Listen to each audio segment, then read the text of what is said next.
തിരുവനന്തപുരം കാട്ടാക്കട മാർക്കറ്റിന് റോഡിന് സമീപം തീപിടുത്തമുണ്ടായിട്ടുണ്ട്. റോഡിന് സമീപത്തെ കുറ്റിക്കാട്ടിലാണ് തീപിടിച്ചത്. ഫയർഫോഴ്സ് സ്ഥലത്തെത്തി തീ അണയ്ക്കാനുള്ള ശ്രമം നടത്തുകയാണ്. മേഘന മുരളി തിരുവനന്തപുരത്ത് നിന്ന് ചേരുന്നു കൂടുതൽ വിവരങ്ങളുമായി. മേഘന, ഈ തീപിടുത്തത്തിന്റെ ഇപ്പോഴത്തെ സ്ഥിതി എന്താണ്? എപ്പോഴാണ് തീപിടുത്തം ഉണ്ടായത്? അതിന് പിന്നിൽ എന്താണ്? അത്തരം വിവരങ്ങളൊക്കെ ഇപ്പോൾ പുറത്തു വരുന്നുണ്ടോ?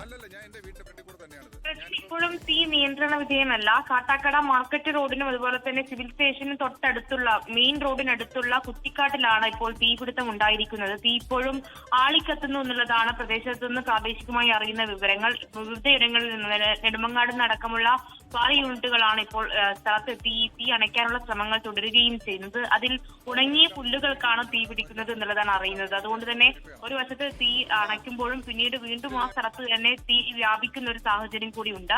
അഗ്നിരക്ഷാ സേന തീ അണയ്ക്കാനുള്ള ശ്രമങ്ങൾ നടത്തുന്നു എന്നുള്ളതാണ്. ഇന്ന് രാവിലെ മുതൽ ഈ പ്രദേശങ്ങളിൽ കാട്ടാക്കടയിലെയും നെടുമങ്ങാടുമുള്ള വിവിധ മേഖലകളിൽ തീ പടരുന്നുണ്ട്. അത് കുട്ടിച്ചലും കോട്ടൂരും അടക്കമുള്ള വിളക്കുശാല അടക്കമുള്ള മേഖലകളിലും തീപിടുത്തം ഉണ്ടായിരുന്നു. അതിന് തുടർച്ചയായാണ് ഇപ്പോൾ ഇവിടെയും ഈ സിവിൽ സ്റ്റേഷന് സമീപമായിട്ടും തീപിടുത്തം ഉണ്ടായിട്ടുള്ളത്. ഇപ്പോഴും തീ നിയന്ത്രണ വിധേയമായിട്ടില്ല എന്നുള്ളതാണ് അറിയാൻ സാധിക്കുന്നത്. വിശദാംശങ്ങൾ നൽകിയത് തിരുവനന്തപുരത്ത്. ലോകത്തെവിടെയായാലും ഏത് സമയത്തും 24 വാർത്തകളും ഓഗ്മെന്റഡ് റിയാലിറ്റി പാക്കേജുകളും എക്സ്പ്ലെയിനറുകളും വിശദമായി കാണാൻ ഞങ്ങളുടെ യൂട്യൂബ് ചാനൽ നിങ്ങൾക്ക് സബ്സ്ക്രൈബ് ചെയ്യാം.